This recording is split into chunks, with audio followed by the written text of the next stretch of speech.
Well, Auburn University announced today head coach Gus Malzahn has been relieved of his duties as head coach after 8 years at the helm. As this chapter of Auburn football comes to a close, WAY 31's Max Cohen spoke to Tiger fans to see how they were taking the news. Max. Well, among those who were willing to talk to me, one thing seemed common. They thought Gus Malzahn was a nice guy and a good guy, but not the right guy. On Saturday night, Gus Malzahn and his team danced as they celebrated a 24-10 victory over Mississippi State. The video of Malzahn busting a move would document some of his final moments as the team's head coach. On Sunday afternoon, Auburn announced Malzahn's firing after 8 years as the program's leader.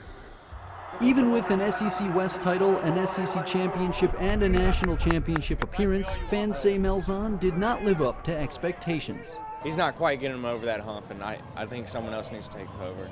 Yeah, we were hoping for a lot more. Of course, we have very high standards at Auburn, and we have to compete against Alabama. I mean, that's a big deal. So with the competition the way it is against Alabama, I mean, that's reasonable that he would be expected to do better. In Iron Bowls, Malzahn went 3-5 against Nick Saban and the Crimson Tide. One of those wins coming in the now legendary Kick 6 game. Auburn's gonna win the football game! Auburn's gonna win the football game! Auburn grad student Serena Thompson was there, and she said no moment since has compared to it. While she believes the coach did a lot for Auburn, she called the firing the right move, saying it's time for a change. It's kind of hard to feel bad for a guy that's making $21 million to get fired, isn't it?